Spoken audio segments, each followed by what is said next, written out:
Bismillahirrahmanirrahim. This is Amna, and today we will discuss about one of the hot issue, Taliban conquered Afghanistan. Topic start करने से पहले एक छोटी सी अच्छी सी बात मैं आपके साथ डिस्कस करूंगी. आज मैं आपके साथ डिस्कस करूंगी अपना one of the most favourite sentence, you are meant to do more. ये एक ऐसी आवाज़ है, डीप इनसाइड हर इंसान की ये आवाज़ निकलती है, बट हम उसे कहीं दबा देते हैं, हम उसे इग्नोर कर देते हैं. हर इंसान के अंदर से ये आवाज़ उठती है, you are meant to do more, you are meant to do more. आप कुछ करने आए हैं दुनिया में, आपने कुछ करके दिखाना है. तो मैं आप सबको सजेस्ट करूंगी ये सेंटेंस आप लोग अपने रूम पे लिख कर लगा लें और इसको देखा करें और अपने अंदर एक मोटिवेशन क्रिएट किया करें कि definitely you are meant to do more. Think about this and अब स्ट्रेट अवे अपने टॉपिक पे आते हैं. तालिबान कॉन्क्वर्ड अफगानिस्तान. कितना अच्छा लग रहा है ना सुनकर, कितना सुकून मिल रहा है कि finally US withdrawal from Afghanistan. 20-year war और सिर्फ 10 दिन में स्टनिंग परफॉर्मेंस ऑफ तालिबान. 20 साल की वॉर एक साइड पे और सिर्फ 10 दिन में तालिबान ने अफगानिस्तान को अपने कंट्रोल में ले लिया. 6 सितंबर को पहला दारुल हुकूमत तालिबान ने फतह किया. 6 सितंबर से 15 अगस्त 2021 फाइनली काबुल में वो एंटर हो गए थे. So Taliban entered Kabul and took over the presidential place. क्या ये इतना आसान था? Definitely not. तो ये जो 10 दिन हैं ये 20 सालों पे भारी हैं. बहुत बड़ी परफॉर्मेंस है तालिबान की. ये उनकी बेस्ट पॉलिटिकल स्ट्रेटजी शो कर रहा है. यूएस प्रेसिडेंट की एक रीसेंट स्टेटमेंट आई कि हम विड्रॉ तो कर रहे हैं, हम यूएस की आर्मी वहाँ से नेटो की फोर्सेस वहाँ से निकाल रहे हैं अफगानिस्तान से, बट इतनी इजीली तालिबान पूरे अफगानिस्तान में नहीं फैल सकते. क्यों? क्योंकि हमने अफगान फोर्सेस को ट्रेन किया हुआ है, क्योंकि हमने अफगान फोर्सेस पे तकरीबन $83 बिलियन इन्वेस्ट किए हैं. उनमें इंटेलिजेंस शेयरिंग कैपेसिटी बिल्ड की है. तो इतना आसान नहीं है तालिबान के लिए कि वो अफगान फोर्सेस का कुछ दिनों में मुकाबला करें और अफगानिस्तान को कंट्रोल कर लें, लेकिन तालिबान ने करके दिखाया. इसके अलावा यूएस ने अफगानिस्तान में सिक्योरिटी एंड स्ट्रेटेजिक नेटवर्क्स भी बिल्ड करवाए. यूएस को अफगानिस्तान में आने से पहले ये बात जहन में रखनी चाहिए थी कि अफगानिस्तान को आज तक कोई फतह नहीं कर पाया. अदरवाइज इस तरह रात के अंधेरे में छुपकर भागना ना पड़ता यूएस को, अदरवाइज इतनी शेम ना होती, अदरवाइज इस तरह की rag tag disorganised political group से वो इस तरह बगैर लड़े भागता ना. सो अभी तक अफगानिस्तान में 5 वॉर्स हो चुकी हैं और कोई भी अफगानिस्तान को फतह नहीं कर पाया.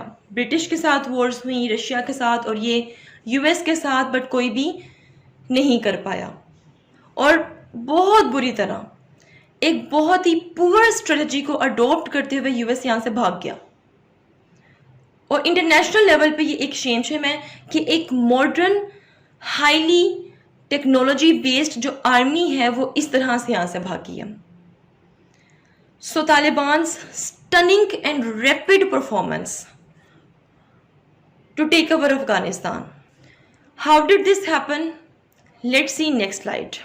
अफगानिस्तान में तकरीबन 3 लाख अफगान फोर्सेस थी और 80,000 से 1 लाख तक तालिबान फोर्सेस थी. स्टोरी स्टार्ट होती है ट्रम्प से.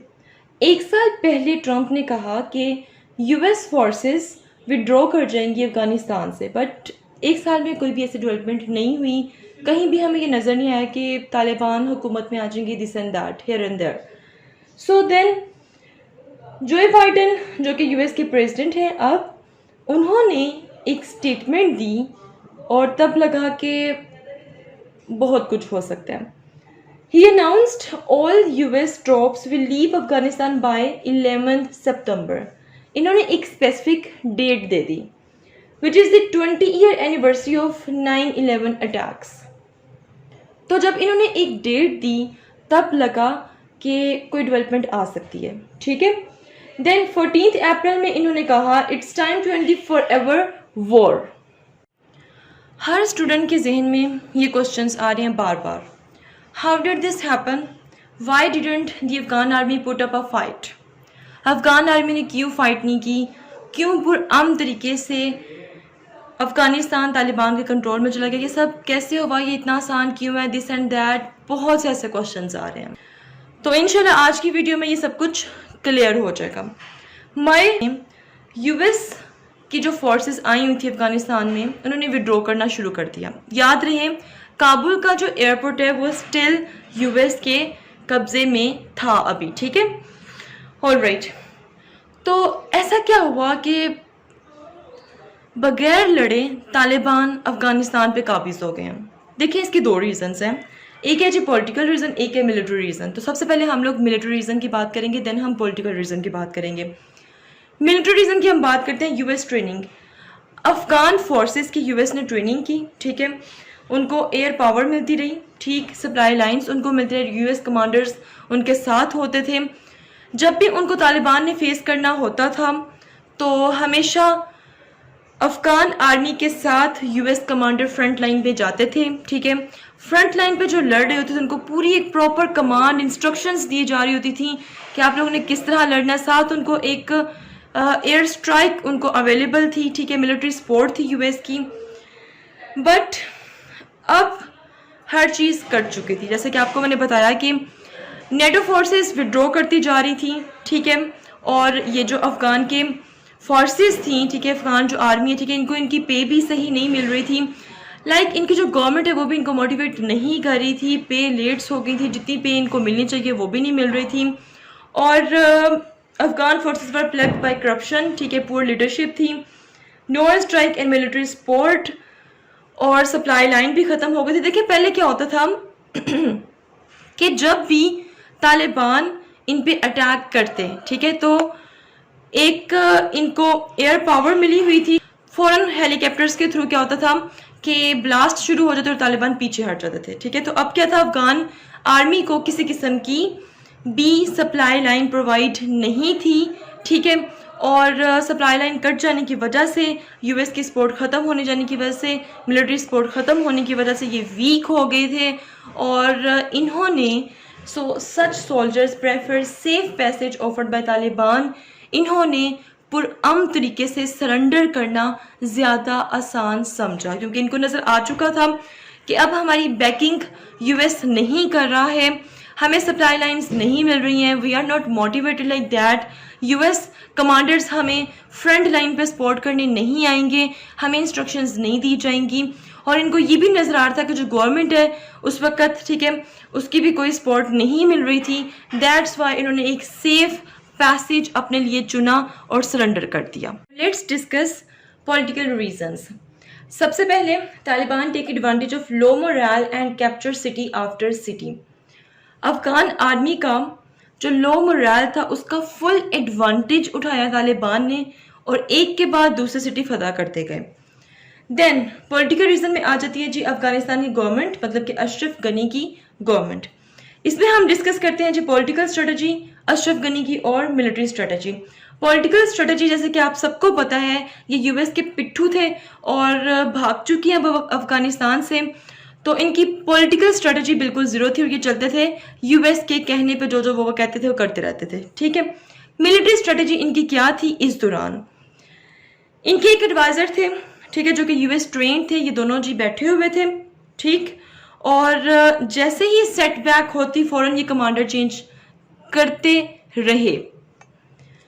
क्या कभी ऐसा हुआ कि जंग के दौरान आप आर्मी चीफ चेंज करते रहो? क्या कभी ऐसा हुआ कि फ्रंट लाइन पे जो आर्मी लड़ रही है, जो अफगान आर्मी लड़ रही है, उनको नहीं पता कि किस तरह लड़ना है, उनको नहीं पता कि हमारा कमांडर कौन है, उनको इंस्ट्रक्शंस नहीं मिल रही हैं। आपको पता है कि जब जंग होती है ना तो एक मुल्क का जो लीडर होता है ना वो बहुत बड़ी मोटिवेशन होता है अपनी आर्मी के लिए। आर्मी को एक बेहतरीन लीडरशिप की ज़रूरत होती है। एक गवर्नमेंट कि जो लीडरशिप होती है उसको चाहिए कि जंग के दौरान अपनी आर्मी को मोटिवेट करे, वहां जाए, उनसे मिले, and that's it. But Ashraf Ghani छुप के बैठे हुए थे और जैसे ही सेटबैक होता और फौरन से ये आर्मी चीफ चेंज पे चेंज करते जा रहे थे, तो इनकी मिलिट्री स्ट्रेटजी भी रोंग साबित हुई। ठीक है, now what happened to the anti Taliban war lords and their militants, let's understand this.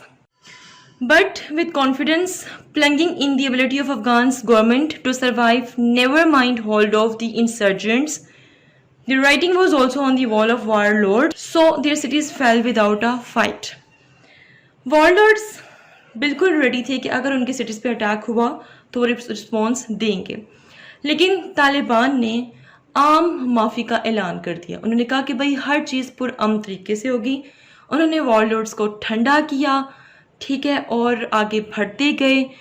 ये बहुत बड़ी डेवलपमेंट थी, ये बहुत बड़ी उनकी एक पॉलिटिकल स्ट्रेटेजी थी जो नज़र आई है। उन्होंने आम माफ़ी का ऐलान कर दिया, पीसफुल वे में वो आगे बढ़ते रहे हैं और ऐसा फतह मक्का के मौके पर हुआ था। और जब वो काबुल पहुंचे हैं, ठीक है, जब उन्होंने प्रेसिडेंट हाउस में एंटर हुए हैं तो एकदम से उन्होंने अटैक नहीं किया था।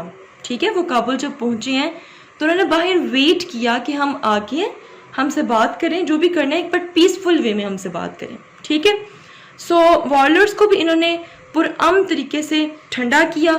अच्छा जी, अब बड़ा इंपॉर्टेंट पॉइंट मैं यहाँ पे डिस्कस करने लगी हूँ, पावर ऑफ तालिबान। तालिबान के पास ऐसी कौन सी पावर थी कि उन्होंने सिर्फ 10 दिन में अफगानिस्तान को अपने कंट्रोल में ले लिया। क्या कौन सी पावर थी उनके पास? ना ही तो उनके पास कोई मिलिट्री अच्छी थी, ना ही ज़्यादा थी। देखो कहाँ पे 3 लाख की फ़ौज, कहाँ पे आप सिर्फ 80,000 या फिर 1 लाख, नो एयरफोर्स, ना ही आपके पास कोई मॉडर्न टेक्नोलॉजी थी, ना ही कोई इक्विपमेंट्स थे। तो ऐसी कौन सी ताकत थी? देखिए सबसे पहले अफगानिस्तान में क्यों इनकी ताकत बने। यूएस जो आर्मी थी वो विड्रॉ करती गई, ठीक है, और अफगानिस्तान की जो आर्मी थी, ठीक है, उनका जो हौसला था वो पस्त होता गया, उन्होंने सरेंडर कर दिया। ठीक है, अशरफ गनी भाग गया, तो एक अफगानिस्तान वैक्यूम क्रिएट हो गया जिसकी वजह से इन्होंने पुरअमन तरीके से आगे बढ़ना पसंद किया। और इस वैक्यूम का फ़ायदा उठाते हुए इन्होंने बड़ी आसानी से ये सब कुछ कर लिया। एक यूएस की स्टेटमेंट आई थी कि तकरीबन कोई 90 डेज लगेंगे अफगानिस्तान आर्मी को सरेंडर करने में, बट उनको एक कॉन्फिडेंट था कि अफगान आर्मी हाईली ट्रेन है और वो इनका मुकाबला कर लेगी। ठीक है, वो ये नहीं सोच रहे थे कि सरेंडर कर देगी इतनी आसानी से बगैर लड़े। लेकिन सिर्फ 10 दिन में, 90 दिन तो बड़ी दूर की बात है, सिर्फ 10 दिन। और दूसरी बड़ी ताकत तालिबान के पास थी, वो थी यूनिटी। जैसे ही Taliban cities after cities discover करते गए हैं, अपने कब्जे में लेते गए, तो शहरियों ने इनका इस्तकबाल किया, इनका वेलकम किया बड़ी एक्साइटेड होकर। यहाँ पर ये चीज़ इंडिकेट कर रही है कि थक चुके थे लोग भी, लोग थक चुके थे बहुत बुरी तरह, उनकी बस हो चुकी थी। वो चाहते थे कि अब यहाँ पे एक स्टेबल फाइनली कोई गवर्नमेंट आ जाए। ठीक है, वो चाहते थे कि यूएस के जो यहाँ पे फोर्सेस आई हैं वो यहाँ से विड्रॉ कर जाएं। ठीक है, एक ये रीज़न। दूसरी यूनिटी की मैं बात करूँ तो यहाँ पर ये चीज़ बताई गई है, यहाँ पूरी दुनिया को नज़र आ गया है कि सुपर पावर मैटर नहीं करती है, modern highly equipped army matter नहीं करती है। मैटर करती है आपकी यूनिटी, आपकी डिटर्मिनेशन, आपकी कंसिस्टेंसी, कि आप कितनी देर तक स्ट्रगल करते हो। आप यूनाइट होकर बहुत बड़ी ताकत बन सकते हो, सुपर पावर से भी यूनाइट होगे तो आपका नेशनल इंटीग्रेशन पीक पर जाएगा। यूनाइट होगे तो आप कोई भी पर्पस अटेन कर सकते हो, जो यहाँ पर नज़र आ गया और पूरी दुनिया को नज़र आया है किस तरह, कितनी बुरी हालत में, कितना डिसऑर्गेनाइज्ड वे में उन्होंने अफगानिस्तान को छोड़ा है। भागे हैं वो, लिटरली भागे हैं यहाँ से। So this is all about Afghanistan. If you have any question, do write your questions in comment section below and hit the like and subscribe button if you haven't yet. मिलते हैं next hot issue के साथ। Until then, मुझे अपनी दुआओं में याद रखिए। Stay tuned and Allah Hafiz.